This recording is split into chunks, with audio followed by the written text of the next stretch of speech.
Good evening all, this is 23 जनवरी 2021। बहुत दिनों के बाद हम लोगों का एक लेक्चर लगा है। अपना सिलेबस कवर हो चुका है। सिलेबस कवर होने के बाद हम लोगों का फर्स्ट लेक्चर है। आज की क्लास में प्राइमरीली हम डिस्कशन करेंगे, डाउट्स एंड डिफिकल्टीज कवर करने वाले हैं। आप लोगों को व्हाट्सएप पे मैसेज किया था ग्रुप में कि अगर कोई डाउट्स है, कोई डिफिकल्टीज़ है तो आप लोगों मुझे इन्फॉर्म करें। बहुत सारे स्टूडेंट्स ने मैसेज करके डाउट्स बताए हैं कि ये पढ़ा दो, ये पढ़ा दो, ये पढ़ा दो। तो अपन वो सारी चीज़ें डिस्कस करने वाले हैं। ठीक है, तो सबसे पहले रिक्वेस्ट है, जो सीक्वेंस में मेरे पास रिक्वेस्ट आई थी उसी सीक्वेंस में अपन डिफिकल्टी स्टार्ट करेंगे। ठीक है, मेरे पास जितने मैसेजेस है डिफिकल्टीज वाले उसके रिगार्डिंग अपन पहले डिस्कस कर लेते हैं, फिर अगर और टाइम हमारे पास बचेगा ही डेफिनेटली तो फिर और डाउट्स इनवाइट करेंगे। अभी आप लोग प्लीज़ मैसेज मत करो। तो पहला डाउट ये था कि ट्रेंड्स ऑफ पीरियोडिक टेबल समझा दो। पीरियोडिक टेबल के ट्रेंड्स हम लोगों को सिखा दो। तो ट्रेंड्स सीखने से पहले अपन प्रॉपर्टीज देख लेते हैं कि क्या क्या प्रॉपर्टीज हमारे काम की है। ठीक है, प्लीज वेट। ठीक है, तो एटॉमिक रेडियस एक प्रॉपर्टी हम लोगों को डिस्कस करना है। प्रॉब्लम हो गया इसमें। ठीक है, देन हम लोगों को इलेक्ट्रोनेगेटिविटी डिस्कस करना है। फिर हम लोगों को मेटालिक कैरेक्टर डिस्कस करना है। Non metallic character, metallic character के साथ में बेसिक कैरेक्टर आता है और नॉन मेटालिक कैरेक्टर के साथ में ही एसिडिक कैरेक्टर आता है। ठीक है, बस इतने ही ट्रेंड्स हम लोगों को डिस्कस करने हैं। तो एटॉमिक रेडियस क्या होता है? एटॉमिक रेडियस होता है साइज ऑफ द एटम। तो साइज ऑफ द एटम को अपन डिफाइन कैसे करते हैं, एक बार लिख लेते हैं बोर्ड पे। रिवीजन क्लास चल रहा है, आप लोगों का भी रिवीजन हो जाएगा।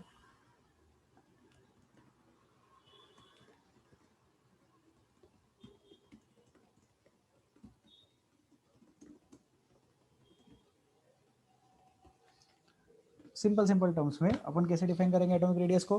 Distance from the centre of the nucleus to the outer most orbit. Nucleus के सेंटर से लेके आउटर मोस्ट ऑर्बिट तक के डिस्टेंस को हम एटॉमिक रेडियस बोलेंगे। ठीक है, atomic radius will be the distance from the centre of the nucleus to the outer most orbit. तो जब हम लेफ्ट टू राइट जाएंगे पीरियोडिक टेबल में, जब हम लेफ्ट टू राइट जाएंगे तो एटॉमिक रेडियस का ट्रेंड क्या आएगा? एटॉमिक रेडियस का ट्रेंड आएगा decreases. And top to bottom जाएंगे तो एटॉमिक रेडियस का ट्रेंड क्या आएगा? Atomic radius increases. इसका हम रीजन देख लेते हैं।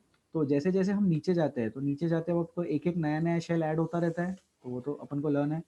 फर्स्ट ऑर्बिट में, फर्स्ट पीरियड में एक शेल, सेकेंड पीरियड में दो शेल्स, तीसरे पीरियड में तीन शेल्स, चौथे पीरियड में चार शेल्स। और ऐसे देख के हम बता सकते हैं कि because the number of shells are increasing therefore the radius is increasing. तो हम अभी नए पेज पे जाएंगे और यहाँ पे हम स्टेटमेंट लिखेंगे।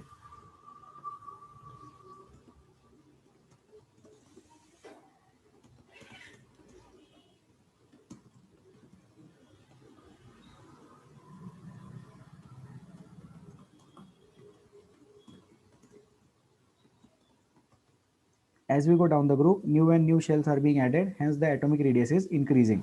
Atomic radius क्यों बढ़ रहा है? क्योंकि नया नया शेल ऐड हो रहा है। तो as we go down the group, new new shells are being added, hence the atomic radius is increasing. फिर दूसरा, as we go from left to right, as we go from left to right, the shell is remaining constant. तो ये एक important point है यहाँ पर कि जो shell है वो constant रह रहा है, the shell is remaining constant, लेकिन उसमें जो नंबर ऑफ इलेक्ट्रॉन्स है वो नंबर ऑफ इलेक्ट्रॉन्स जो है वो बढ़ रहे हैं। उसी की वजह से अपन अभी नियॉन को अभी कंसीडर नहीं करते हैं। ठीक है, तो नंबर ऑफ इलेक्ट्रॉन्स जो है वो बढ़ रहे हैं, तो नंबर ऑफ इलेक्ट्रॉन्स बढ़ने की वजह से नंबर ऑफ प्रोटॉन्स भी बढ़ रहे हैं। तो बोरॉन में अपन लिखते हैं 5 इलेक्ट्रॉन्स और 5 प्रोटॉन लिख देंगे अपन। ठीक है, सिमिलरली कार्बन में 6 इलेक्ट्रॉन 6 प्रोटॉन, नाइट्रोजन में 7 इलेक्ट्रॉन 7 प्रोटॉन, ऑक्सीजन में 8 इलेक्ट्रॉन 8 प्रोटॉन एंड फ्लोरीन में 9 इलेक्ट्रॉन 9 प्रोटॉन। तो होता क्या है कि रेडियस कैसे डिफाइन होता है? रेडियस डिफाइन होता है आउटर मोस्ट इलेक्ट्रॉन का न्यूक्लियस के लिए अट्रैक्शन, या न्यूक्लियस का आउटर मोस्ट इलेक्ट्रॉन के लिए attraction. The attraction of the nucleus provided for the outer most electron. बाहरी इलेक्ट्रॉन के लिए जो भी न्यूक्लियस अट्रैक्शन शो करेगा उससे बेसिस पे अपन एटॉमिक रेडियस डिफाइन करेंगे। तो जब 9 प्रोटॉन्स रहेंगे तो जाहिर सी बात है कि वो ज्यादा अट्रैक्ट करेंगे एज कंपेयर टू 5 प्रोटॉन्स का अट्रैक्शन। इसीलिए effectively the nuclear charge is increasing. तो we can say that the nuclear charge is increasing, hence the attraction for the outermost electron is increasing, hence the size is decreasing. तो atomic radius left to right जाते हैं तो कम होता है, उसका reason यहाँ पे लिखा है, और टॉप टू बॉटम जाते हैं तो बढ़ता है, उसका रीजन है नए नए शेल्स ऐड होते जा रहे हैं। तो ये भी आप ड्रॉ कर सकते हो एंड देन ऐसे दिखा देना कि साइज बढ़ गया, साइज बढ़ गया तो atomic radius is increasing, left to right atomic radius is decreasing. ठीक है, इसको लर्न करेंगे।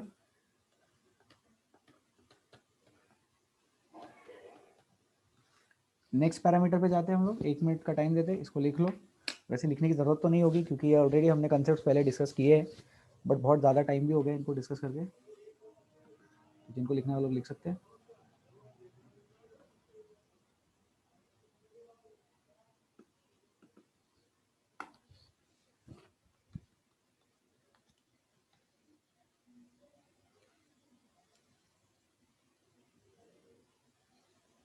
ठीक है, let's move ahead. Next parameter अपन को देखना है, नेक्स्ट प्रॉपर्टी अपन देखेंगे इलेक्ट्रोनिगेटिविटी। तो इलेक्ट्रोनिगेटिविटी के पहले डेफिनेशन,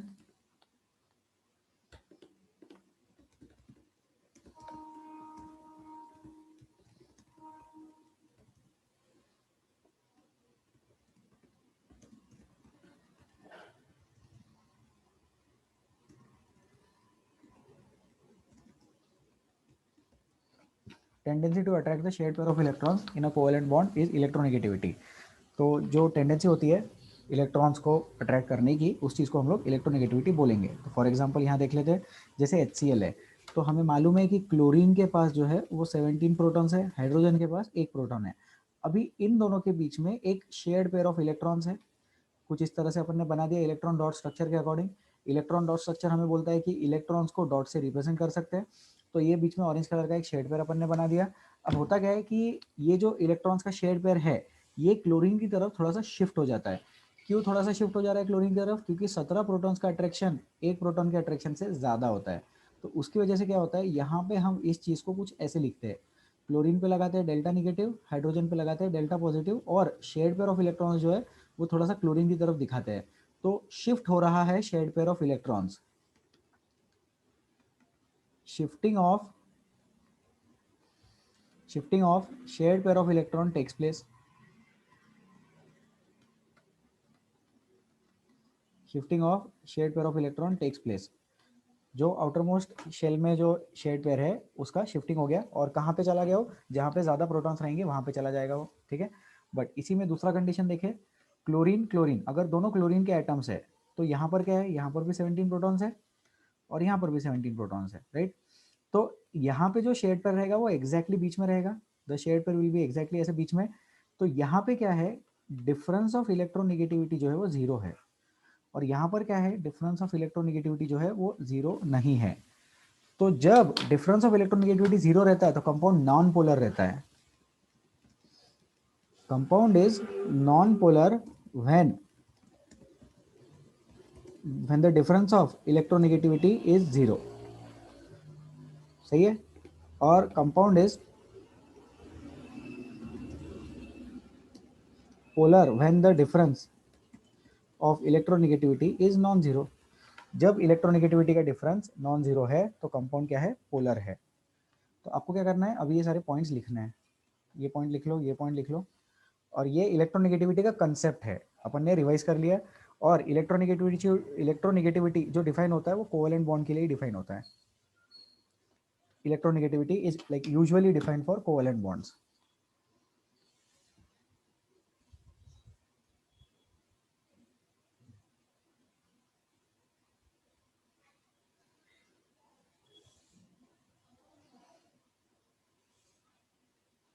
इलेक्ट्रोनेगेटिविटी जो है वो कोवेलेंट बॉन्ड्स के लिए डिफाइन होता है, बट अपन लिखते इलेक्ट्रोनेगेटिविटी आयनिक बॉन्ड के लिए भी है। आयनिक बॉन्ड के लिए इन द सेंस मेटल्स के लिए भी इलेक्ट्रोनेगेटिविटी लिख देते हैं। कंसेप्ट डेवलप किया था कोवेलेंट बॉन्डेड कंपाउंड्स के लिए। ठीक है, तो जहां पे भी शेयरिंग हो रही है वहां पे इलेक्ट्रोनेगेटिविटी की अपन बात कर सकते हैं। तो ये जो टेंडेंसी है, ये जो इलेक्ट्रॉन्स के पेयर को अट्रैक्ट करने की जो टेंडेंसी है, शेयर्ड पेयर ऑफ इलेक्ट्रॉन को जो अट्रैक्ट करने की टेंडेंसी है, वो टेंडेंसी कैसे वेरी करती है हम लोग को डिस्कस करना है। तो अगर हम पीरियड में लेफ्ट टू राइट जाते हैं तो left to right electronegativity increases, left to right जो है इलेक्ट्रोनेगेटिविटी इंक्रीज हो रही है, और टॉप टू बॉटम अगर अपन जाते हैं तो इलेक्ट्रोनेगेटिविटी जो है वो डिक्रीज होती है। So top to bottom electronegativity decreases and left to right electronegativity increases. इसको भी अपन लिख लेंगे।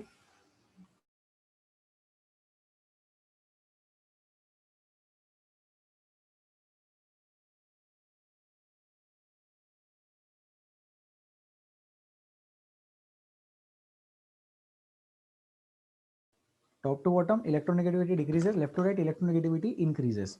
लेफ्ट टू राइट क्यों इलेक्ट्रोनेगेटिविटी इंक्रीज हो रही है? क्योंकि प्रोटॉन्स का नंबर बढ़ रहा है। और टॉप टू बॉटम क्यों डिक्रीज हो रही है? क्योंकि साइज बढ़ रहा है। ठीक है, फिर और एक चीज अपन यहाँ पे डिस्कस करेंगे कि लेफ्ट टू राइट जितना साइज का वेरिएशन है उससे कई ज्यादा वेरिएशन टॉप टू बॉटम में आता है। ये चीज हमने पहले भी डिस्कस किया है, एक बार हम फिर से डिस्कस करते हैं, सब लोग ध्यान से सुनेंगे इस चीज को। यदि हम पीरियड में लेफ्ट टू राइट जाते हैं तो पीरियड में लेफ्ट टू राइट जाने पर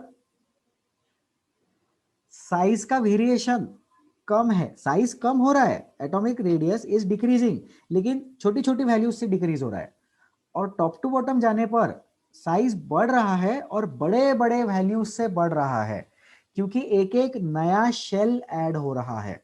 तो इसका अपन ने डायग्राम बनाया भी था पहले, अपन एक बार फिर से बनाएंगे इस चीज को। ये अगर सपोज कोई पीरियड है तो उसमें देखो मैं कोशिश कर रहा हूं कि गोले छोटे छोटे बनाते जाऊं, लेकिन बहुत ज्यादा छोटा गोला भी नहीं बनाना है मुझे। ठीक है, लेकिन अगर टॉप टू बॉटम जाएंगे तो टॉप टू बॉटम में मुझे बड़ा गोला बनाना है। साइज बढ़ रहा है और बहुत बड़े वैल्यू से भी बढ़ रहा है। तो top to bottom atomic radius increase हो रहा है, लेकिन डिफरेंस इज ऑल्सो लार्ज। और left to right atomic radius कम हो रहा है, लेकिन वहां पे जो डिफरेंस है, डिफरेंस इज लेस। तो ये ऑल्सो हटाएंगे। और हाँ, अब आप लोग ये स्टेटमेंट लिख सकते, इसको ऐसा का ऐसा लिख लो, ऐसा का ऐसा लिख लो और ये डायग्राम बना लो।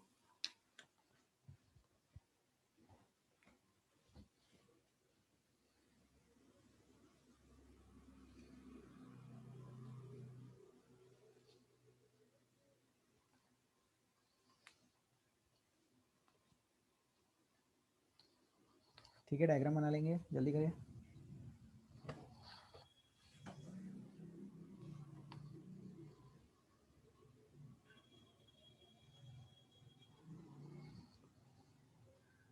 तो वापस इलेक्ट्रोनेगेटिविटी वाले पॉइंट पे आएंगे। अब आपको क्या करना है, इलेक्ट्रोनेगेटिविटी को एटॉमिक रेडियस से रिलेट करने का कोशिश करना है। Please try to relate electronegativity and atomic radius. तो लेफ्ट टू राइट क्या हो रहा है, इलेक्ट्रोनेगेटिविटी बढ़ रहा है, left to right atomic radius कम हो रहा है। तो क्या हम ऐसा लिख सकते हैं, atomic radius is inverse of electronegativity.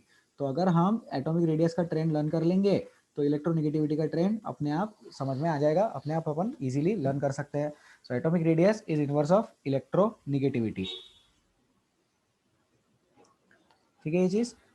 तो left to right atomic radius जो है वो कम हो रहा है, top to bottom atomic radius बढ़ रहा है, और इसीलिए लेफ्ट टू राइट इलेक्ट्रोनेगेटिविटी बढ़ रहा है और टॉप टू बॉटम इलेक्ट्रोनेगेटिविटी कम हो रहा है। ठीक है, ओके। फिर इलेक्ट्रोनेगेटिविटी जैसे ही दूसरा छोटा सा कंसेप्ट होता है electropositivity.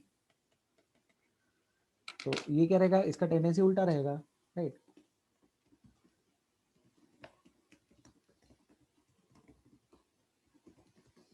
Electronegative electropositivity is inverse of electronegativity, simple point. ठीक है, तो ये भी लिख लेंगे, इसका भी ट्रेंड लिख लेंगे। लेफ्ट टू राइट जाएंगे तो इलेक्ट्रोनेगेटिविटी कम हो रहा था, बढ़ रहा था, तो ये कम हो जाएगा। टॉप टू बॉटम जाएंगे तो इलेक्ट्रोपॉजिटिविटी बढ़ जाएगा। तो हम इसको यहाँ पे लॉजिक डेवलप कर सकते हैं, electropositivity is equal to atomic radius. ठीक है, इसको लिख लो जल्दी से।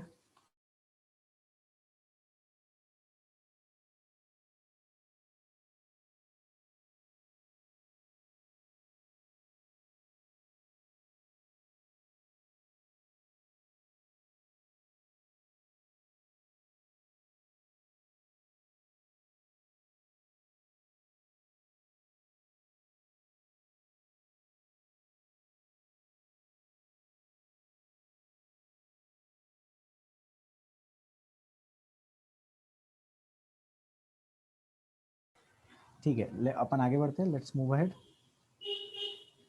नेक्स्ट पॉइंट, तो दो इंपॉर्टेंट ट्रेंड्स हमने डिस्कस कर लिए, एटॉमिक रेडियस एंड इलेक्ट्रोनेगेटिविटी। हमने ट्रेंड भी देख लिया और उसका कंसेप्ट भी हमने डिस्कस कर लिया। अब हम लोग देखेंगे मेटेलिक कैरेक्टर। अब मेटेलिक कैरेक्टर बहुत ईजी है। मेटेलिक कैरेक्टर क्या होता है? मेटल की टेंडेंसी है ना। तो इसमें अपन एक कंसेप्ट डिस्कस करते हैं, पहले लिख लेते हैं।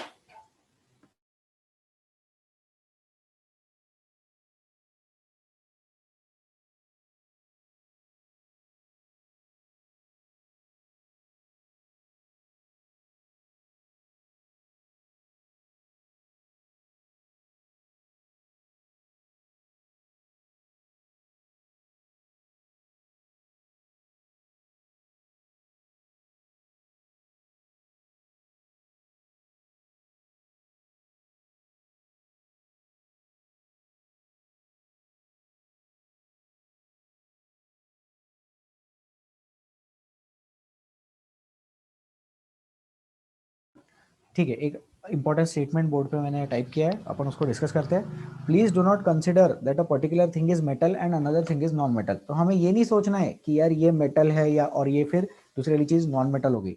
हमें कैसे सोचना है? मेटेलिक कैरेक्टर के रिस्पेक्ट में सोचना है, मेटेलिक ट्रेंड के रिस्पेक्ट में सोचना है। इसका मतलब consider it in relation to the behaviour for metallic properties.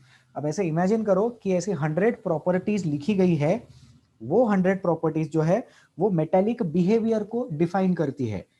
अब जो एलिमेंट है वो एलिमेंट मेटेलिक प्रॉपर्टी शो कर भी सकता है, नहीं भी कर सकता है। उसमें भी 100 प्रॉपर्टीज में से कितनी मैच होगी ये अलग क्वेश्चन है। तो ऐसा सोचो कि दुनिया में कोई भी चीज मेटल नहीं है, दुनिया में कोई भी चीज नॉन मेटल नहीं है।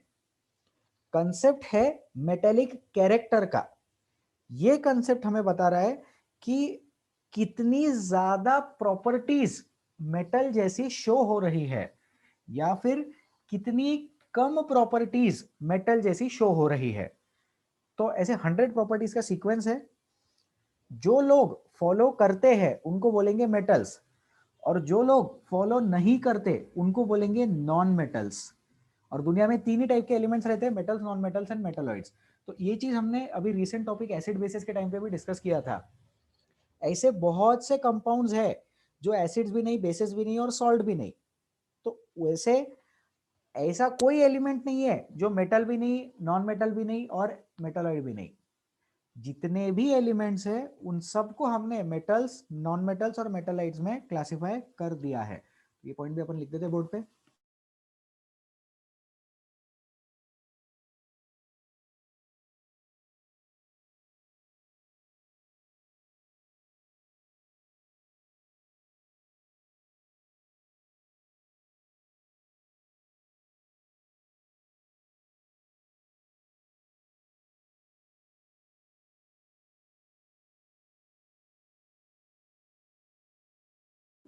All elements in the periodic table are classified into metalloids, metals and non-metals। तो इसमें जो है ये जो ऑल वर्ड है ये इंपॉर्टेंट है। सारे एलिमेंट्स को क्लासिफाई कर दिया अपन ने, राइट। ठीक है, फिर अब अपन ट्रेंड देखेंगे। तो जैसे जैसे हम लेफ्ट टू राइट जाते हैं तो left to right periodic table में नॉन मेटल्स दिखाई देते हैं, है ना। फ्लोरीन, क्लोरीन, ब्रोमीन ये सारे नॉन मेटल्स है। राइट साइड में है पीरियोडिक टेबल में। तो लेफ्ट टू राइट अगर अपन जाएंगे तो मेटेलिक कैरेक्टर जो है, मेटेलिक कैरेक्टर डिक्रीज होता है। एंड टॉप टू बॉटम अगर अपन जाएंगे तो मेटेलिक कैरेक्टर जो है वो इंक्रीज होगा। So top to bottom metallic character increases and left to right metallic character decreases. ये लिख लेना। और इसी के जैसा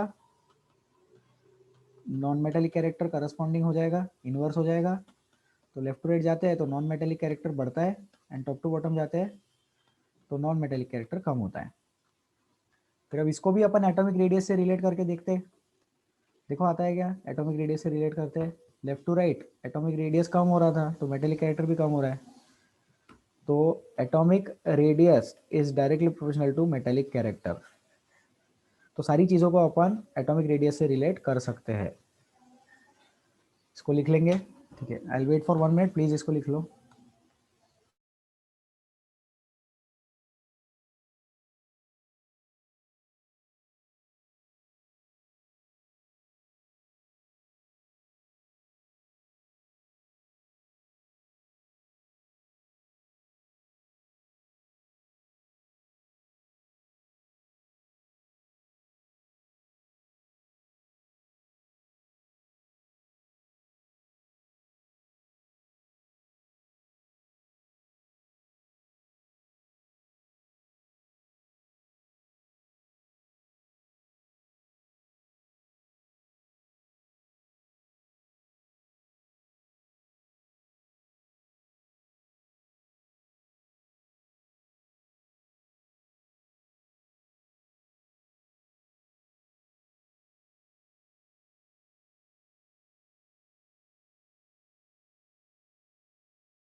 तो आई होप जनता ने ये लिख लिया होगा। अपन आगे बढ़ते हैं अभी।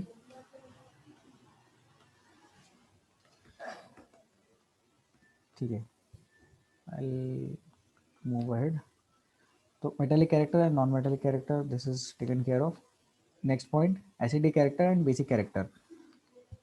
तो उसके लिए पॉइंट्स लिख दे।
ठीक है, तो ये चीज़ एसिड बेसिस सॉल्ट्स में भी हमने डिस्कस किया था।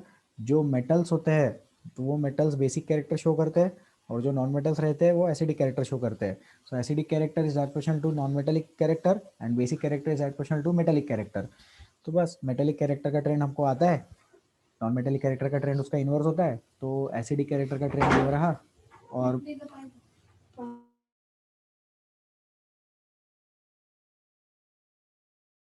और बेसिक कैरेक्टर का ट्रेंड ये रहा। इसको लिख लो, फिर आगे बढ़ते हैं।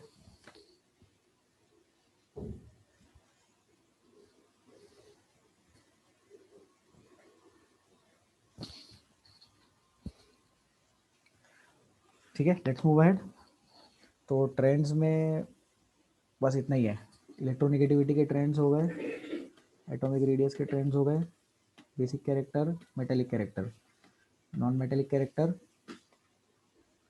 एसिडिक कैरेक्टर, और इलेक्ट्रोनिगेटिविटी के जैसा ईपी।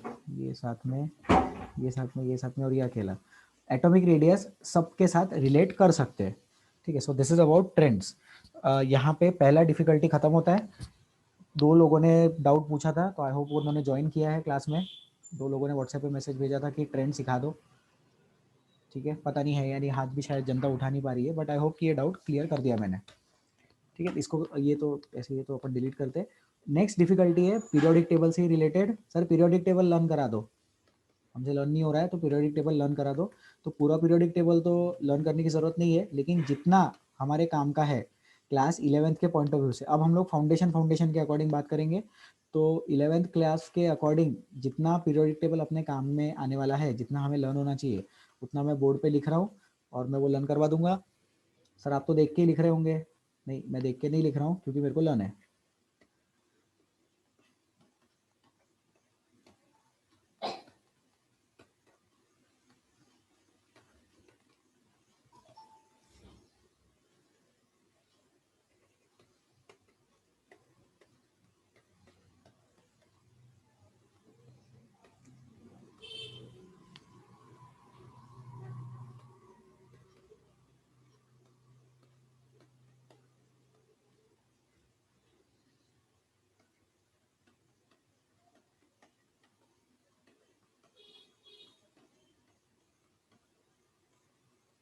अब ये एस्टेटिन 80 होता है या एस 80 होता है?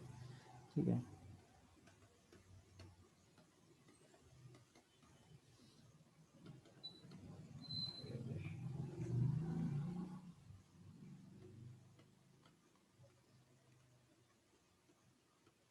ये एस होता है। हाँ सर, सही बोल रहे हो सर।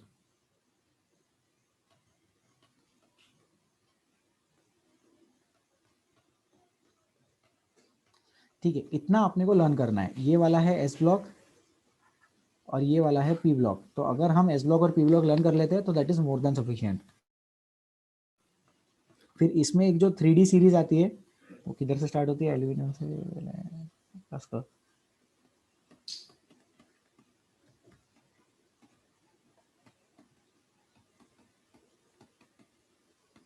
ठीक है, वो जगह कम पड़ रही है, इसको शिफ्ट कर सकते हैं ना,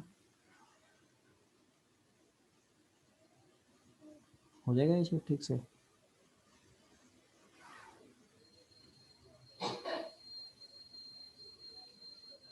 सही हो गया सर।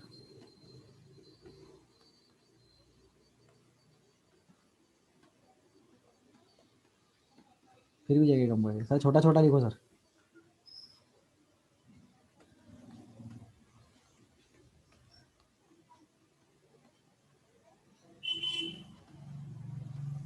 हाँ अब सही है।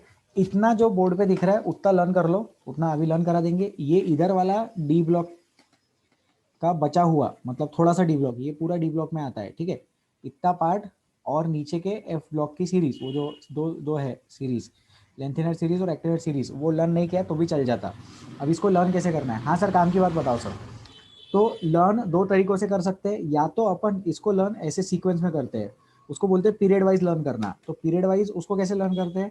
देवनागरी स्क्रिप्ट में, हिंदी मराठी में उसका नोटेशन लिखते हैं, उसका सिंबल लिखते हैं। तो ऐसे बोलते हैं ह ही, तो हाइड्रोजन के लिए बोलते हैं ह, हीलियम के लिए बोलते हैं ही। तो इधर यहाँ पे मैं छोटा सा लिख देता हूँ ऐसा, ह, हीलियम के लिए बोलते हैं ही, लिथियम के लिए बोलते हैं ली, ह ही ली बे, ब क न अ फ और नी।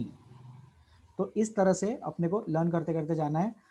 अगर ये सीक्वेंस जिंक तक लर्न कर लिया, so that is a good thing, बहुत अच्छे से हो जाएगा आप लोगों का लर्न। अगर अगर ऐसा लर्न हो रहा है तो सीक्वेंस अच्छे से समझ में आ जाएगा, ठीक है। तो आप लोगों को मेरे पीछे पीछे बोलना है, अपने अपने घर में बैठ के बोलना है, ज़्यादा जोर से बोलने की ज़रूरत भी नहीं, क्योंकि मुझे तो आपकी आवाज़ आने वाली है नहीं। तो कैसे बोलना है इसको? ह ही ली बे, ठीक है, ह ही ली बे, ब क न अ फ नी, ह ही ली बे ब क न अ फ नी। सर हमें कैसे पता चलेगा? नी मतलब नियॉन है, वो प्रैक्टिस करते करते हो जाता है, धीरे धीरे लर्न हो जाता है वो चीज़, ठीक है। तो ह ही ली बे ब क न अ फ नी, ना मग अल सी प स कल अर, ना इज सोडियम, मग इज मैग्नीशियम, अल एल्यूमिनियम, सी सिलिकॉन, प फॉस्फोरस, स सल्फर, कल क्लोरीन, अर एर्गॉन, नामगलसी प स कल अर, क का, क से पोटेशियम, का से कैल्शियम। सर पोटेशियम पी नहीं है क्या? नहीं, पोटेशियम के है। तो के क्यों आया? वो उसका ग्रीक नेम, लैटिन नेम, कुछ तो भी नाम था, जो था कैलियम, उसके बेसिस पे उसका सिंबल के आया। जैसे आयरन का भी सिंबल एफ ही आया है, ठीक है। तो क का स्कर्टिव क्रमन फेकोनिकुजन, ऐसे जिंक तक आपको लर्न करना है। तो जल्दी जल्दी बोलना है। ह ही लीवे ब का न ऑफ फनी, नाम गलसी पस कलर, क का स्कर्टिव क्रमन, क का स्कर्टिव क्रमन फेकोनिकुजन, जिंक तक हो गया, ठीक है। फिर गागे 80 बरकर अगर बोलना है तो बोल सकते हैं, लर्न कर लेंगे तो बहुत बढ़िया है। बट 30 तक तो आपको लर्न करना ही है, एटॉमिक नंबर 30 तक। सर 30 का है इसमें? 30 ये रहा, जिंक का एटॉमिक नंबर 30 है, और ये अपन लर्न करेंगे। ह ही लीबे बक न ऑफ अनी, नाम गलसी पस कल अर, ककास कटिव क्रमन फेको निकुजन, ठीक है। कुछ लोग ना व्हाट्सएप पे मैसेज भेज रहे हैं डाउट्स, तो मैं अभी डाउट्स नहीं पढ़ पाऊंगा क्योंकि मैं ये कंटेंट डिस्कस कर रहा हूँ। तो please restrict your self with your difficulties, जो पढ़ाया जा रहा है उस पर ध्यान दें। कुछ लोगों ने एसिड बेसिस के डाउट पूछे हैं, तो वो करेंगे अपन डिस्कस, आज की ही क्लास में हो जाएंगे, ठीक है। तो पहले इस पे ध्यान दे दो। ह ही लीबे बकन ऑफ अनी, नामगलसी पस कलर, ककास कटिवा क्रमन फेको निकुजन, कागे 80 बरकर। सो दैट्स अबाउट सीक्वेंस में लर्न करना है पीरियड के अकॉर्डिंग, तो इसको अपन लर्न करेंगे ऐसा, ठीक है। फिर दूसरा एक चीज होता है, अपने को ग्रुप्स लर्न करने होते हैं। ग्रुप्स पता है सबको, जो वर्टिकल वाली लाइंस होती है उसको ग्रुप्स बोलते हैं, ये तो पता ही है कि जो वर्टिकल्स रहते हैं उसको बोलते हैं ग्रुप, और जो हॉरिजॉन्टल रहते हैं उसको बोलते हैं periods. Horizontal are periods and vertical ones are the groups, ठीक है। तो अपन वर्टिकल वंस वाले देखेंगे ग्रुप वाइज कैसे लिखते हैं। तो पहला ग्रुप है हाइड्रोजन लिथियम, तो इसके लिए एक सेंटेंस बनाते हैं, इसको निमोनिक्स बोलते हैं। निमोनिक्स का मतलब होता है किसी चीज़ को कुछ अलग तरीके से लर्न करने का, लर्न करने के लिए एक थोड़ा सा फनी सा सेंटेंस बना लेते हैं। तो इसका सेंटेंस है, इसको लिथियम फैमिली बोलते हैं बाय द वे, इसको लिथियम फैमिली भी बोल सकते हैं, सोडियम फैमिली भी बोल सकते हैं। इसको जनरली हाइड्रोजन फैमिली नहीं बोलते, क्योंकि हाइड्रोजन का पोजीशन लिथियम के साथ भी हो सकता है, और उधर क्लोरीन फ्लोरीन वाली फैमिली के साथ भी हो सकता है, जिसको हेलोजेंस बोलते हैं। ठीक है, तो इसको अल्कलाइन अर्थ भी बोलते, अल्कली मेटल्स भी बोलते हैं। ठीक है, this thing is also called as alkali metals, lithium family बोलते हैं।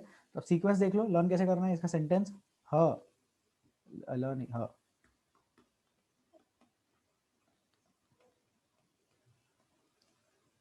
तो सेंटेंस इज लाइक हली ना की रब से फरियाद।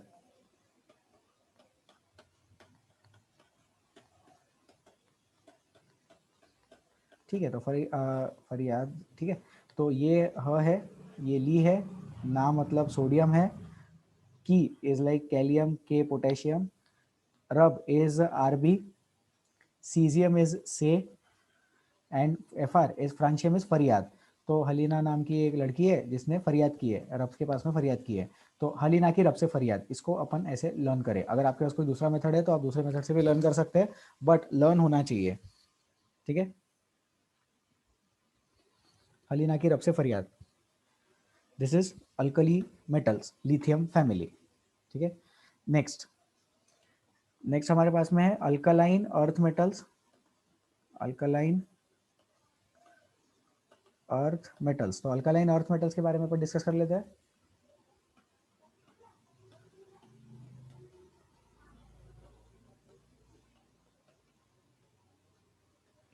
ये बेरिलियम फैमिली भी बोल सकते हैं इसको। अब इसको मैग्नीशियम फैमिली बोलते हैं क्या, नहीं, तो इसके लिए सिर्फ बेरिलियम फैमिली बोलते हैं। जनरली जो first member of the group रहता है उसके नाम पे फैमिली आती है। सिर्फ हाइड्रोजन के केस में वैसा नहीं है, हाइड्रोजन के केस में सेकंड मेंबर के बेसिस पे फैमिली है, क्योंकि हाइड्रोजन किसी फैमिली का मेंबर नहीं है, दो दो फैमिली में घूमता रहता है। तो इसका सीक्वेंस, इसका सेंटेंस अपन लर्न करेंगे। इसका सेंटेंस है बेरिलियम का है बेटा, तो इसमें जो टा है वो साइलेंट है। बेटा मांगे, बेटा मांग रहा है कार स्कूटर, अब स्कूटर इंग्लिश में लिख देंगे। बेटा मांगे car scooter, B A is standing for बाप एंड आर ए इज राजी। तो इस सीक्वेंस को ऐसे लर्न करेंगे, दिस इज बेटा मांगे कार स्कूटर एंड बाप राजी। तो लर्न कर लेना, beryllium, magnesium, calcium, strontium, barium and radium. तो क्या होता है, कई बार मैंने देखा है कि स्टूडेंट्स को सेंटेंस तो लर्न हो जाता है, बेटा मांगे कार स्कूटर बाप राजी, लेकिन बाद में ये नहीं समझ में आता है कि राजी मतलब क्या था। तो राजी स्टैंड्स फॉर रेडियम, बाप stands for barium, S R is strontium. तो स्ट्रॉन्शियम स्कूटर कैसे बना सर, वो स्कूटर तो स्कैंडियम होना चाहिए था। ऐसा फालतू का दिमाग नहीं लगाना है अपने को। Scooter S R strontium, calcium is car, मांगे एम जी, एंड बेटा इज बेरिलियम। तो beryllium, magnesium, calcium, strontium, barium, radium. Starting में सेंटेंस अजीब लगेगा, लर्न करने में थोड़ा दिक्कत होगा, बट धीरे धीरे लर्न हो जाएगा।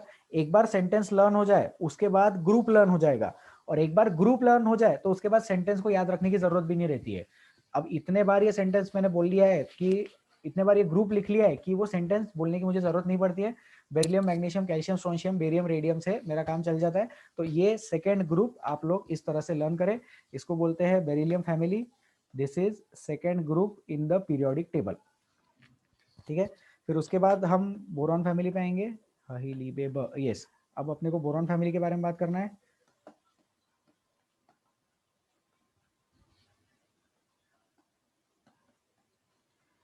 सो दिस इज बोरॉन फैमिली। इसका भी एक सीक्वेंस है, इसका एक सेंटेंस है। Sentence is B stand for बैगन, ए एल स्टैंड फॉर आलू, जी स्टैंड फॉर गाजर, जी नहीं, जी ए स्टैंड फॉर गाजर। तो अपन इसको ऐसा लिख लेंगे, बी ए एल जी ए। ठीक है, इन, इन स्टैंड फॉर इंग्लिश वाला इन, उसके अंदर है। And T L, T L stand for थैला।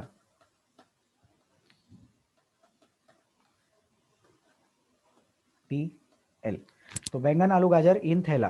तो दिस इज बोरॉन फैमिली, बैंगन आलू गाजर इन थैला। लर्न करेंगे इसको। B stand for boron, aluminium, gallium, indium and thallium. Boron, aluminium, gallium, indium and thallium. So this is baingan aloo गाजर इन थैला। इजी है, लर्न कर सकते हैं। ठीक है, let's move ahead.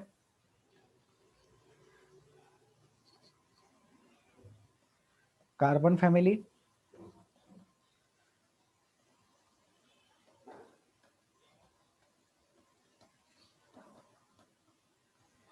CSIGESNPB. C stands for कहे, SI stands for शिव, लेकिन शिव भगवान है तो भगवान के आगे जी लगाते हैं, तो कहे शिव जी। और अगर शिव जी कहते हैं तो सुनने के लिए कौन बैठा है, सुने पार्वती जी, लेकिन पार्वती के आगे जी नहीं लगाए हैं। PB SN, शिव जी के लिए ऐसा ही लर्न कर लेना। और ये कहे का मतलब कार्बन है, ठीक है। तो कहे शिव जी, सुने पार्वती। Carbon, silicon, germanium. उसके बाद है टिन, स्टैनन है वो, स्टैनन मतलब टिन। और उसके बाद पीबी, पीबी मतलब लेड, प्लम्बम। ये बताया था कि आप लोगों को लेड, प्लम्बम, प्लम्बर क्यों बोलते हैं? तो प्लम्बर इसलिए बोलते हैं क्योंकि पुराने ज़माने में पहले लेड के पाइप बनते थे। आजकल पीवीसी, प्लास्टिक वगैरह के पाइप बनने हैं, बीच में सीमेंट के भी पाइप बने थे 10-15 साल पहले। तो लॉजिक क्या है यहाँ पे, पुराने ज़माने में जब लेड के पाइप बनते थे तो पाइप के ऊपर जो काम करता है, मतलब वो प्लम्बम के ऊपर काम करता था, उससे नाम पड़ा प्लम्बर। तो plumber is the one who works on pipes, and initially traditionally pipes were made of lead. तो पीबी इज लेड, प्लम्बम। कहे शिव जी, सुने पार्वती। पार्वती में पार्वती मत बोलना, बंगाली टाइप पार्वती बोलना, जिससे कि याद रहे। PB, carbon, silicon, germanium, tin and lead. ये लिख देते हैं यहाँ पे, टीन एंड लेड हो जाएगा ये, ठीक है। फिर आया नाइट्रोजन फैमिली।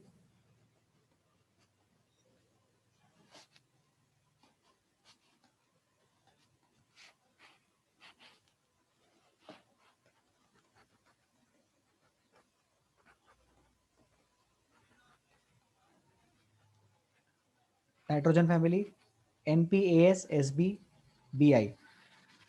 तो अच्छा, इसका पहले सेंटेंस देख लो। N stands for Nana, P stands for Patekar. नाना, पाटेकर, ऐश्वर्या सब बीमार। तो लर्न कैसे करना है? N stand for Nana, P stand for Patekar, Aishwarya AS, SBBI। NPAS SBBI, nitrogen, phosphorus, astatine नहीं, nitrogen, phosphorus, AS is Aishwarya, Aishwarya क्या है? Arsenic, arsenic, yes. देख लेते एक बार, arsenic, nitrogen, phosphorus, arsenic, SB and then BI।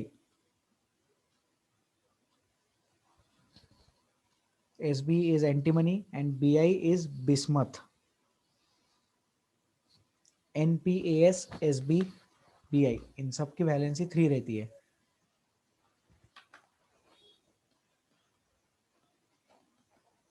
Valency is equal to 3।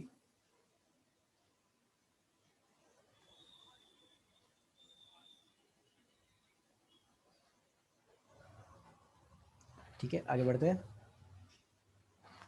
BCNO। अब आएगा oxygen family.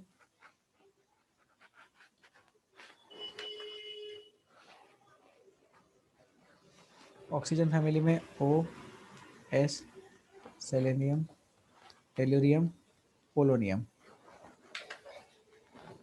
तो इसका सेंटेंस देख लो। O stand for old, S stand for style, SE stand for से। और टीपो, टीपना मतलब कॉपी करना होता है, नॉर्थ इंडिया में हिंदी में बोलते हैं टीपो, मतलब कॉपी करना। तो बस टीपो, टेलेरियम, पोलोनियम, तो ओल्ड स्टाइल से टीपो। Valency is 2।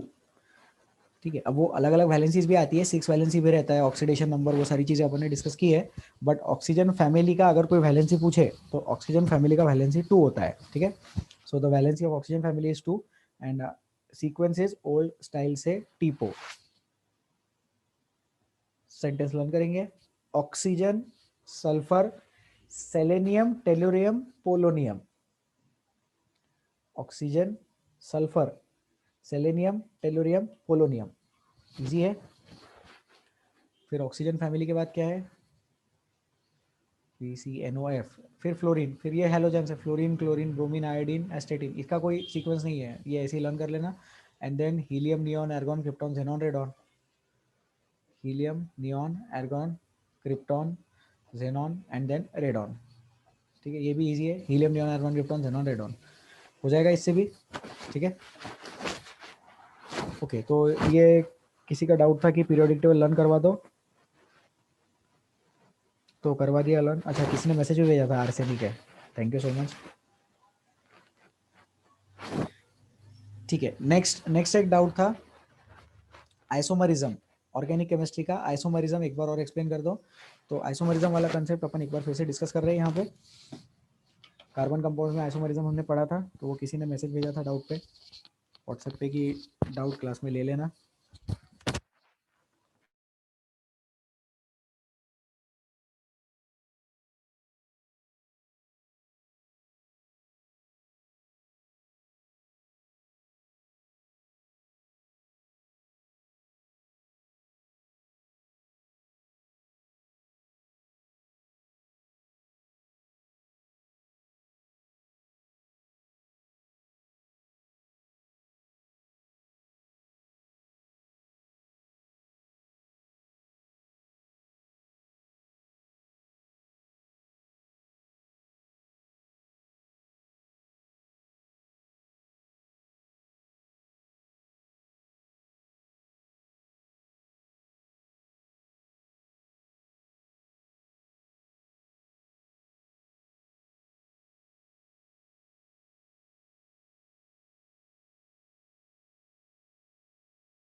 तो ये दो डेफिनेशन है, एक बार हम लोग फिर से देख लेंगे।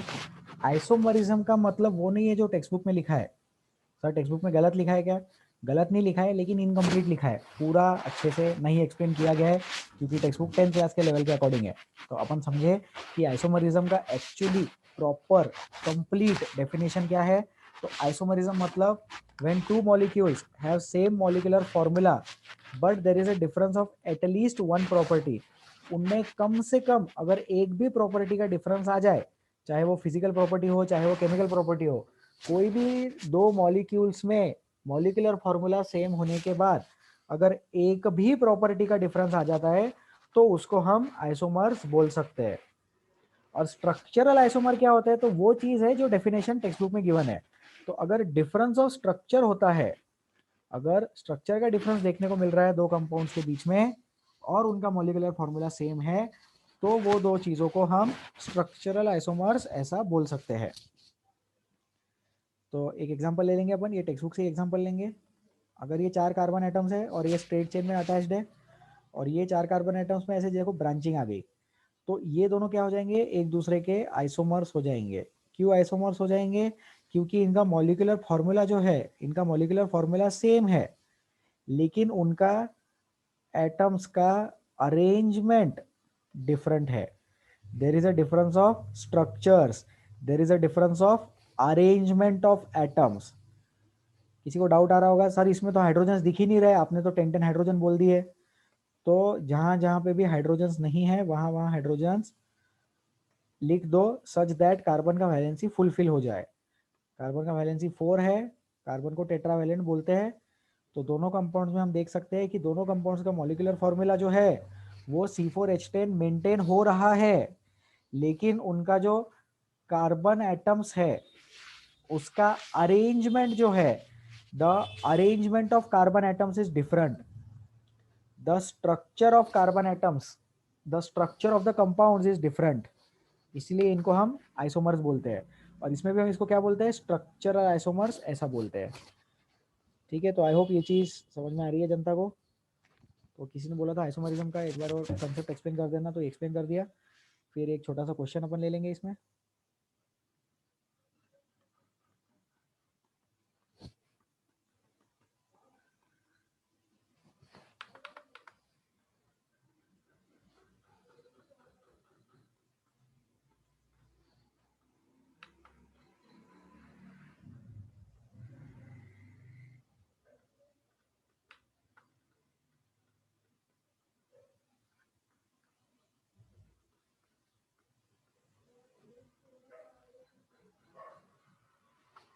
ठीक है, तो ये स्क्रीन पे कुछ कंपाउंड्स बनाया मैंने, आप लोग ये कंपाउंड्स पहले लिख लो।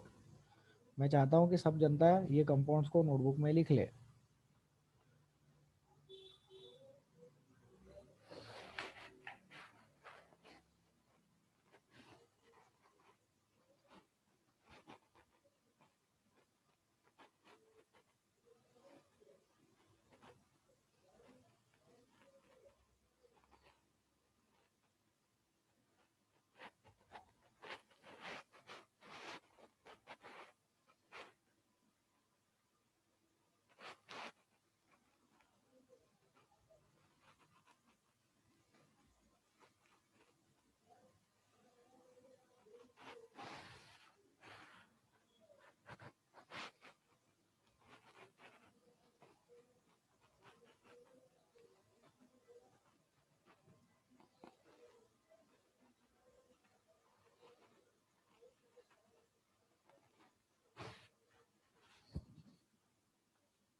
ठीक है, तो आई होप जनता ने अभी ये क्वेश्चंस लिख लिए, कंपाउंड्स लिख लिए। अब देखो क्या है कि ए और बी आइसोमर्स है क्या, तो हाँ ए और बी आइसोमर्स है।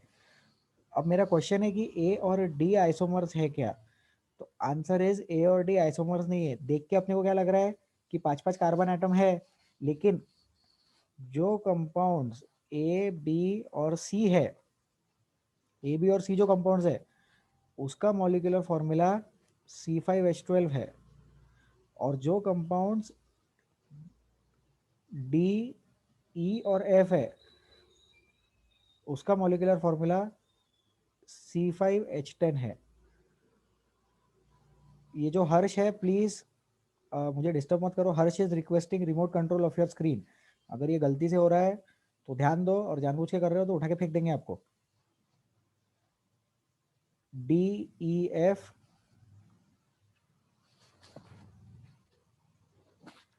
Students please wait.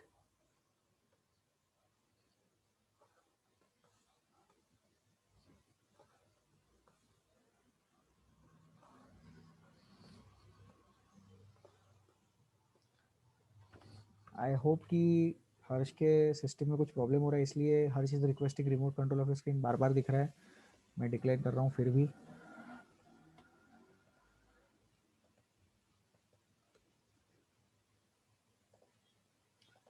Students please give me 1 moment.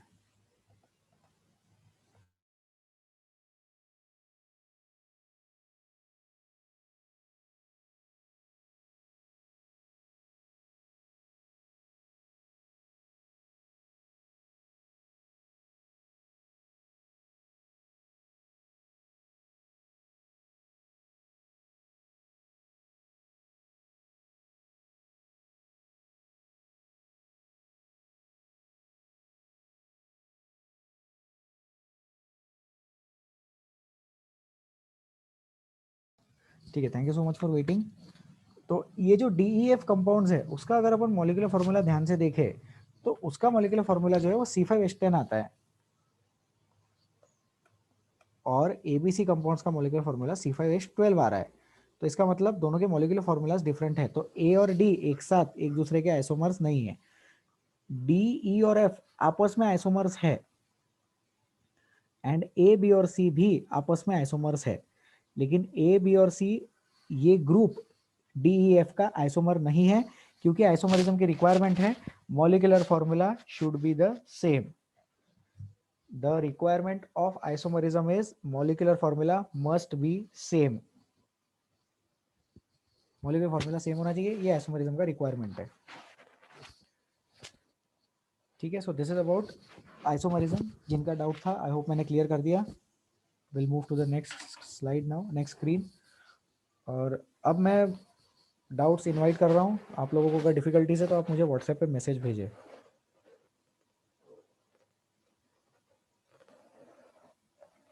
किसी का डाउट है? पहले किसी ने मैसेज भेजा था एसिड्स बेसिस के रिगार्डिंग। सर ब्रोंस्टेड-लोरी थ्योरी में H plus donors are acids and H plus acceptors are bases, बराबर। But H plus is a proton and we can't exchange proton, so how acceptor and donor का आया, बराबर।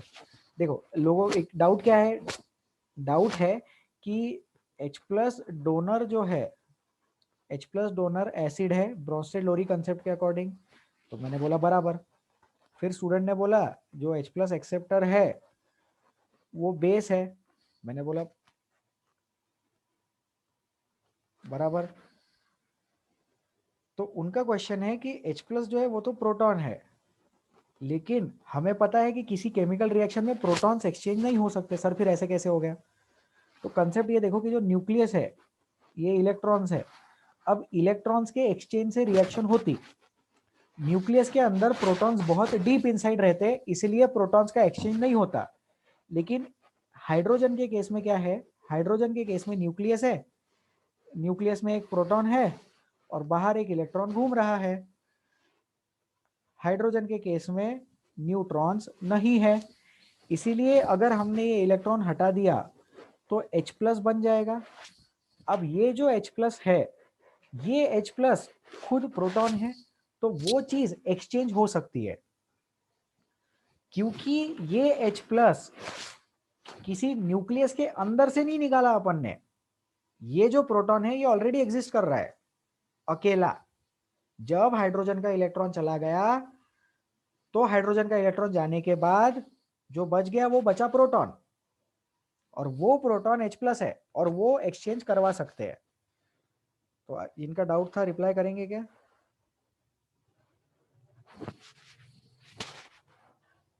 Yes sir, हो गया sir, उनका doubt clear हो गया, thank you. ठीक है, फिर और कोई स्टूडेंट पूछते हैं कि sir what are the blocks? वो ब्लॉक्स पीरियोडिक टेबल वाले ना, S block, P block, D block और एफ ब्लॉक। ठीक है, तो ये डाउट अपन डिस्कस कर लेते हैं जिनका है, ध्यान देंगे। कौन है ये? नाम बताइए। डिस्कस ब्लॉक्स, चलो नाम नहीं बता रहे, कोई बात नहीं। ये देखो पीरियोडिक टेबल कुछ इस तरह से दिखता है, ऐसा नहीं दिखता है।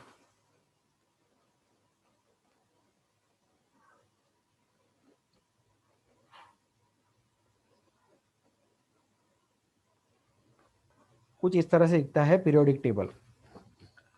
उसमें जो ये नीचे वाले दो सीरीज है इसको बोलते हैं एफ ब्लॉक। यहाँ पे होता है डी ब्लॉक, ये पूरा है पी ब्लॉक, ठीक है, और ये पूरा है एस ब्लॉक। तो एस ब्लॉक सबसे पहले मेटल्स वाला, फिर है डी ब्लॉक वो भी मेटल्स वाला, फिर है पी ब्लॉक जिसमें मेटल, नॉन मेटल, मेटल तीनों है, और नीचे है एफ ब्लॉक। एफ ब्लॉक के होते हैं दो सीरीज, लेंथेनॉइड सीरीज और एक्टिनॉइड सीरीज। तो नीचे है एफ ब्लॉक की दो series, lanthanoid and actinoid series. तो बस ये ब्लॉक्स है, हो गया doubt.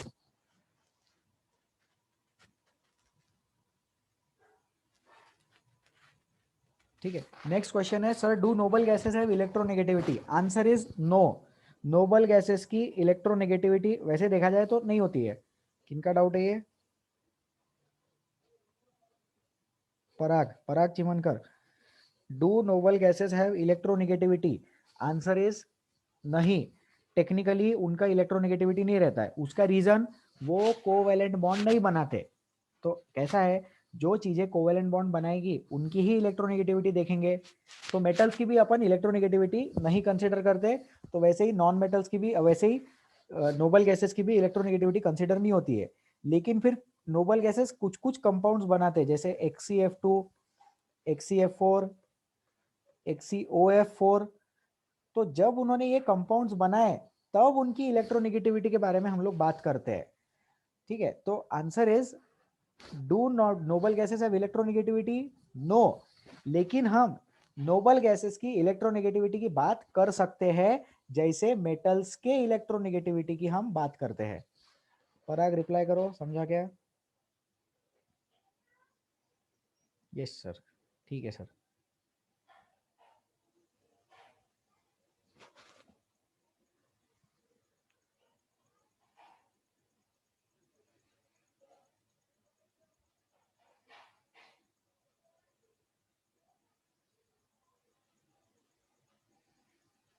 Sir how the general formula of carbon compound for alkane alkene alkyne is made?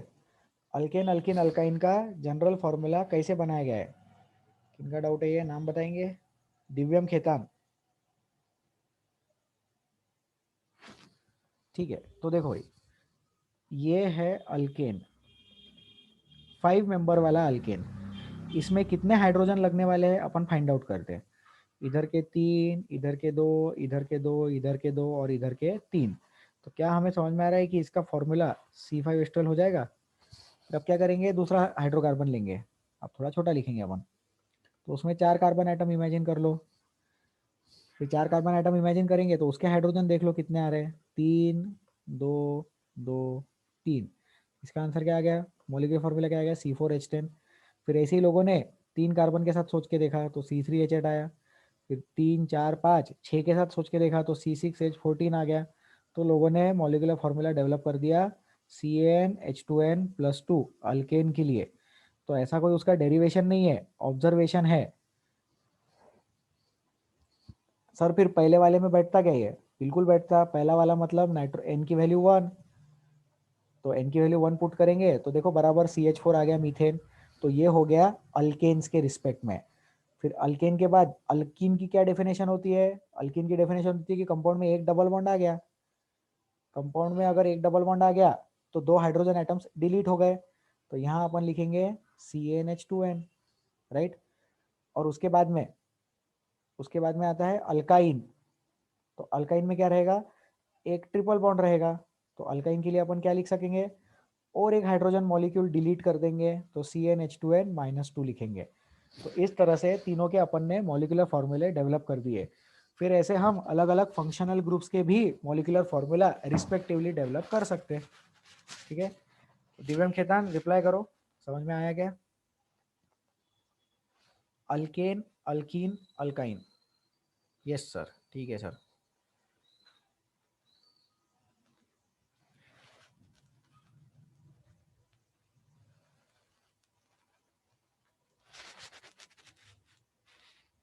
Sir कोई एलिमेंट सारे मेटेलिक प्रॉपर्टीज दिखाए तो फिर भी वो मेटल नहीं है क्या, है ना?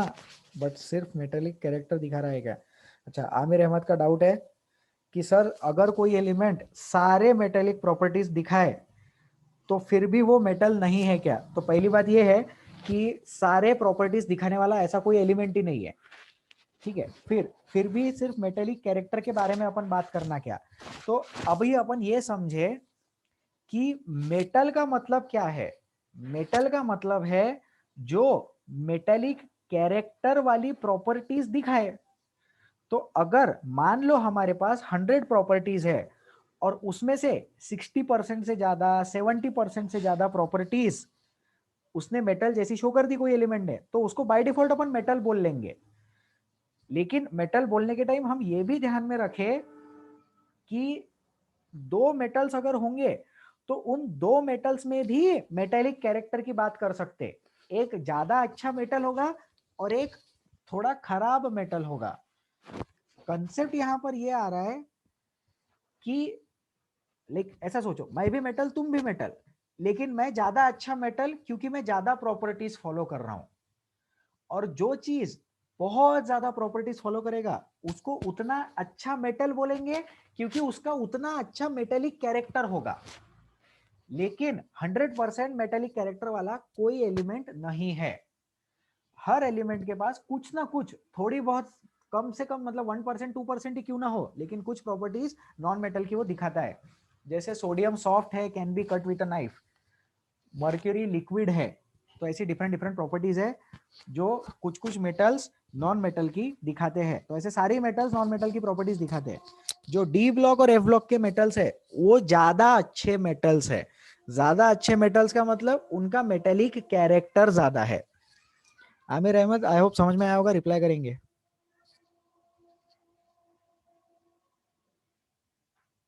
Yes sir.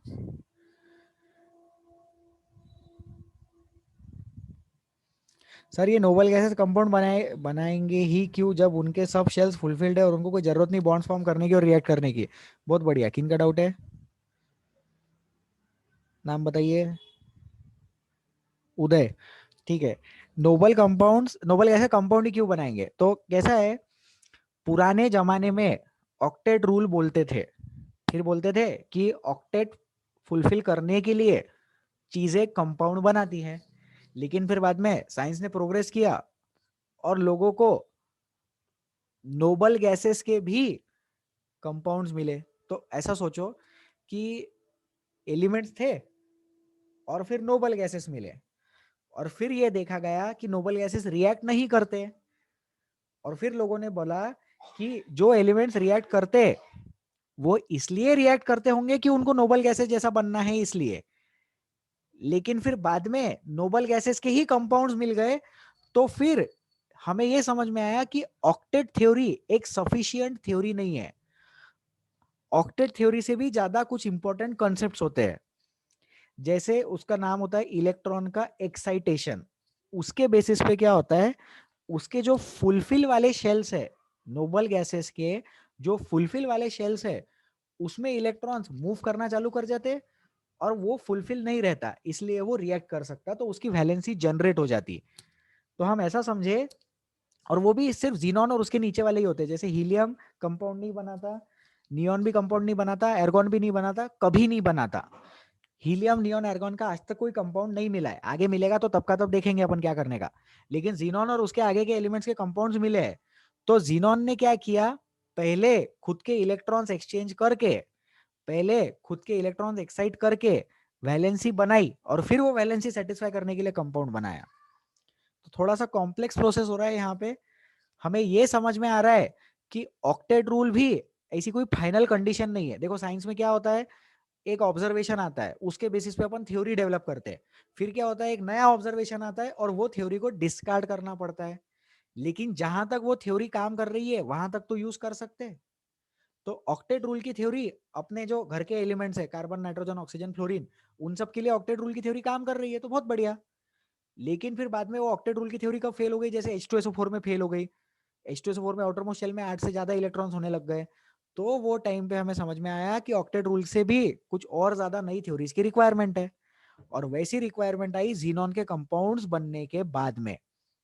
तो जीनॉन के कंपाउंड्स क्यों बने, इवन दो उसके सारे शेल्स फुलफिल थे, उसको कोई गरज नहीं थी, पर फिर भी उसने इलेक्ट्रॉन्स एक्साइट किए। The word I am using over here is electron का एक्साइटेशन हुआ, और उसकी वजह से पहले वैलेंसी डेवलप हुई, और फिर वो वैलेंसी डेवलप होने के बाद कंपाउंड फॉर्मेशन टेक्स प्लेस। ठीक है, उदय कमेंट करो।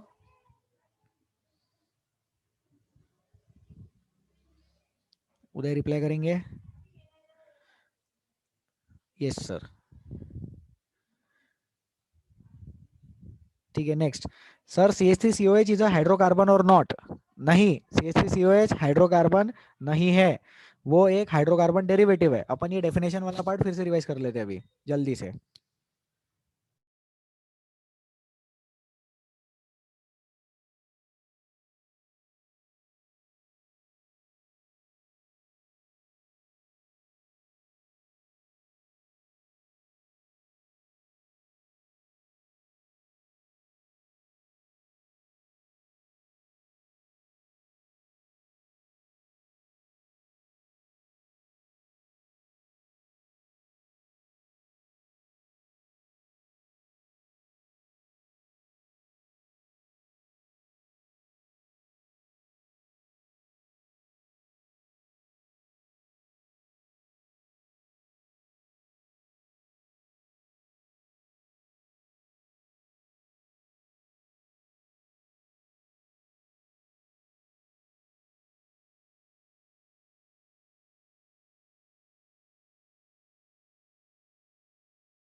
ठीक है भाई, जिनका डाउट था सर CH3COH और हाइड्रोकार्बन है क्या, तो मेरा आंसर है CH3COH हाइड्रोकार्बन नहीं है, CH3COH ऑर्गेनिक कंपाउंड है।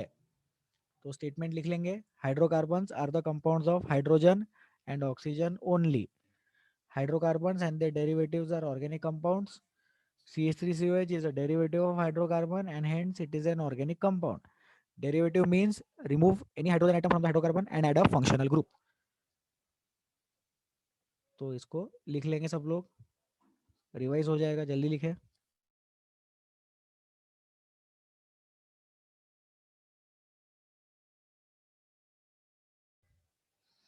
जिनका डाउट था रिप्लाई करो।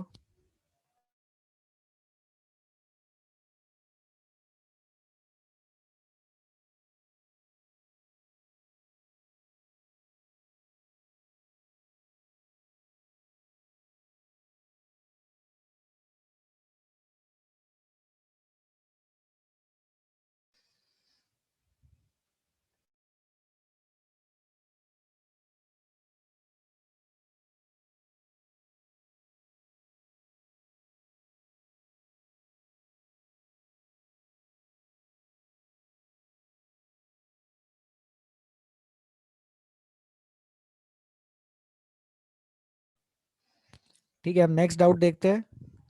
दीप नाम के स्टूडेंट, दीप लड्ढा, इनका डाउट है सर सारे लैंथेनाइड और एक्टिनाइड दोनों सेम ग्रुप में होते हैं क्या? तो एक्चुअली कैसा है, वो सेम ग्रुप में भी नहीं है। एस ब्लॉक के बाद और डी ब्लॉक के पहले एक छोटी सी गली आती है, वो गली में ये सब लोग रहते हैं।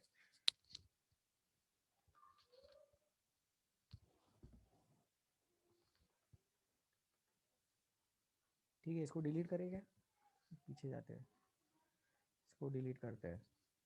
अरे वो पीरियोडिक टेबल वही था ना, हाँ। यहाँ देखो, ये यहाँ पे से छोटी सी गली है, एस ब्लॉक जहाँ ख़त्म हुआ उसके बाद जब डी ब्लॉक चालू हुआ, तो यहाँ बीच में वो 14 + 14 ऐसे एलिमेंट्स रहते हैं।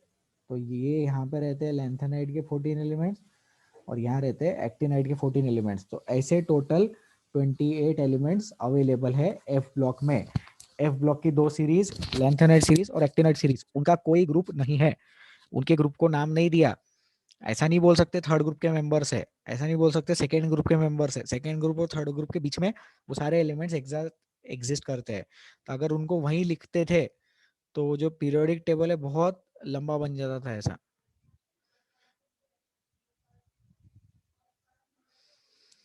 ठीक है, फिर ये आ जाता था डी ब्लॉक, फिर आ जाता था पी ब्लॉक, और फिर बाद में आ जाता था एस ब्लॉक, और फिर बाद में वो हाइड्रो हीलियम वाला कंसेप्ट, इनर्ट गैसेस। तो वो पीरियोडिक टेबल ऐसा बहुत लंबा हो जा रहा था, इसलिए जो एफ ब्लॉक है उसको अपन ने ऐसा नीचे शिफ्ट करके रखा। ठीक है, तो दीप रिप्लाई करो, समझा क्या?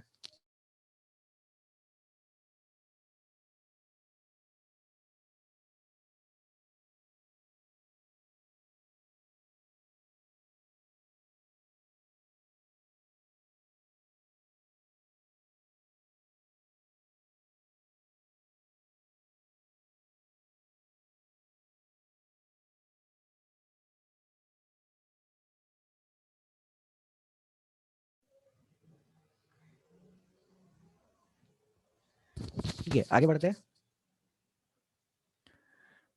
Sir hydrocarbon are bonds of carbon and hydrogen और oxygen and hydrogen, carbon and hydrogen only. किनका डाउट है ये? श्रेयस लिखा है शायद इनका नाम। श्रेयस पूछते हैं कि हाइड्रोकार्बन क्या है, तो अरे यार इधर ऑक्सीजन लिखा है, sorry my mistake. Thank you Shreyas, welcome sir.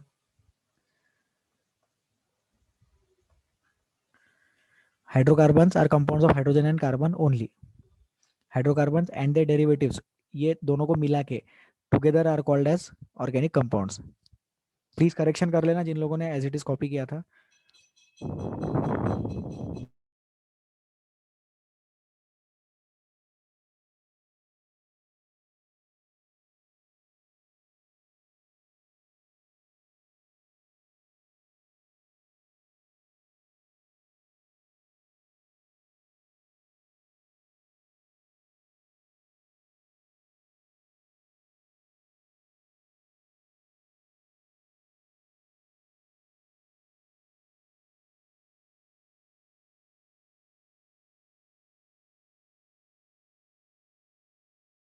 ठीक है, मिहिर पूछते हैं सर नोबल गैसेस की एटॉमिक रेडियस तो सबसे कम रहेगी, तो ये भी एक फाउंडेशन लेवल का डाउट है, तो अपन अभी डिस्कस करेंगे इस चीज़ को। नोबल गैसेस की एटॉमिक रेडियस उस वाले पीरियड में सबसे ज़्यादा रहती है, तो क्या होता है left to right atomic radius जो है वो डिक्रीज होता है, बट नोबल गैसेस का एटॉमिक रेडियस मैक्सिमम आता है। पॉइंट लिखवा देते हैं अभी।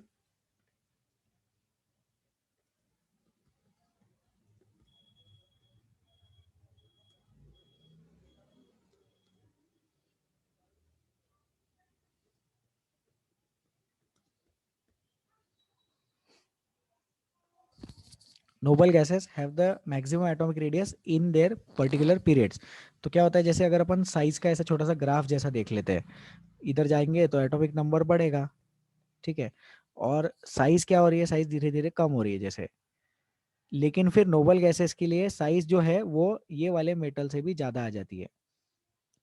ठीक है, उसका रीजन क्या है, उसका रीजन क्या होता है, अपन एटॉमिक रेडियस का एक्चुअल डेफिनेशन कैसे लेते हैं, अपन एटॉमिक रेडियस का एक्चुअल डेफिनेशन लेते हैं distance between nucleus nucleus divided by two. Atomic radius होता है न्यूक्लियस न्यूक्लियस का डिस्टेंस ओवर टू, दो न्यूक्लियस के बीच के डिस्टेंस को आधा कर देते हैं। तो जैसे मान लो F2 है, तो F2 के लिए डिस्टेंस कैसे निकालते हैं, दो एटम्स चिपके हुए हैं और इन दोनों के बीच में डिस्टेंस लेंगे, वो आ जाएगा distance nucleus nucleus divided by two. लेकिन नोबल गैसेस में क्या होता है, नोबल गैसेस में जो मॉलिक्यूल नहीं,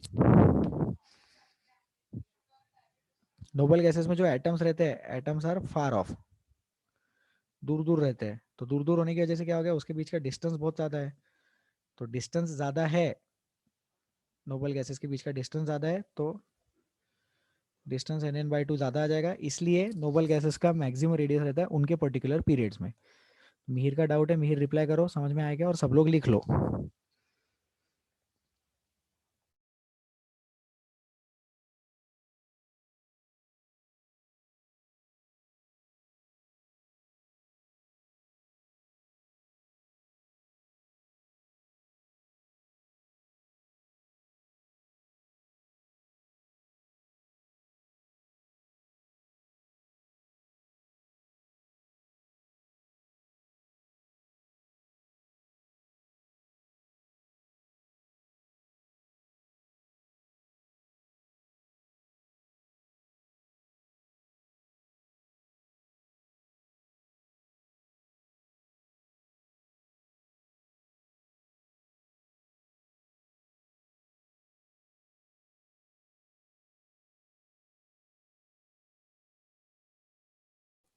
चलो आगे बढ़ते हैं। तनय गांधी का डाउट है, गांधी जी ने फोटो निकाल के भेजा है। A blue litmus paper was first dipped in dilute HCl and then in dilute NaOH solution. It was observed that the color of the litmus paper, तो सोचो एक ब्लू कलर का लिटमस पेपर है, उसको पहले HCl में dip करेंगे, तो पहले जब HCl में डिप करेंगे तो वो लाल कलर रेड हो जाएगा, फिर वो रेड लिटमस पेपर जब NaOH में डिप करेंगे तो वापस ब्लू हो जाएगा। तो इसका आंसर आ जाएगा changed first to red and then to blue. Blue litmus paper HCl में डालने के बाद, एसिड में डालने के बाद ब्लू लिटमस पेपर हो जाएगा रेड, और फिर वो रेड लिटमस पेपर बेस में डालेंगे, तो बेस में डालने के बाद वो वापस ब्लू हो जाएगा। तो originally blue, then it became red and then it again became blue.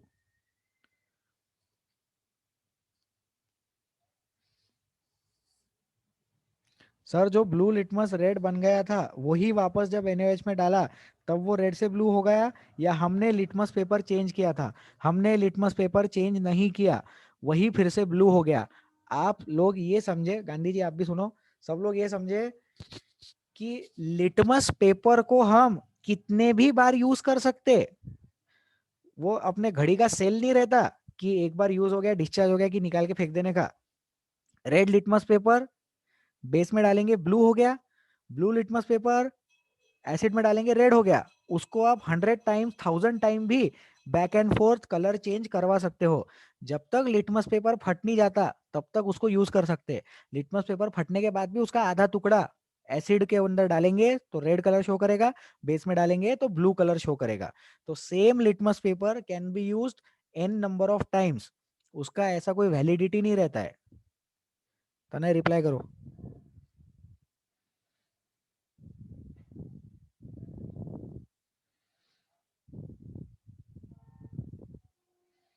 ठीक है sir, what is meant by electrons are excited, does it mean they have more energy as compared to normal? Parag पूछ रहे हैं। यार अब देखो वही बात है कि this is again beyond the scope of our discussion, but नहीं सर आज तो डाउट टाइम है, आज तो बताना ही पड़ेगा सर आपको। ठीक है, क्या हो रहा है देखो, जीनॉन है, अभी जीनॉन के पास में इलेक्ट्रॉन है।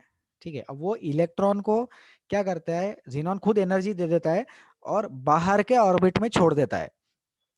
अब वो जब इलेक्ट्रॉन बाहर के ऑर्बिट में चला गया, उस प्रोसेस को बोलते हैं एक्साइटेशन ऑफ इलेक्ट्रॉन्स। क्या बोलते हैं उस प्रोसेस को?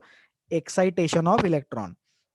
उसको एनर्जी लगती है, एक्साइटेशन को एनर्जी लगती है, तो वो जीनॉन ने कहीं से जुगाड़ के लाई एनर्जी, एनवायरमेंट से एक्सेप्ट करी, सराउंडिंग वगैरह से, और खुद के इलेक्ट्रॉन को एक्साइट करवा दिया। अब एक्साइट होने के बाद उसकी वैलेंसी जनरेट हुई। सोचो, पहले जो जीनॉन का एटम था उसकी कोई वैलेंसी नहीं थी, वैलेंसी जीरो थी उसकी। लेकिन बाद में वो जो जीनॉन का एटम था, बाद में क्या हुआ, उसी जीनॉन के एटम ने इलेक्ट्रॉन एक्साइटेशन करने के बाद थोड़ी उसके बाद जगह बन गई, जगह बन गई मतलब वैलेंसी बन गई। अब वैलेंसी बन गई तो वो रिएक्ट कर सकता है।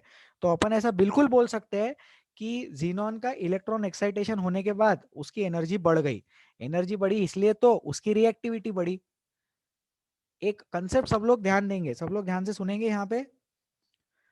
मोर is the stability of anything, anything या any system, more is the stability of any system, less will be the energy, and less is the stability, more will be the energy। हमेशा याद रखना ये चीज।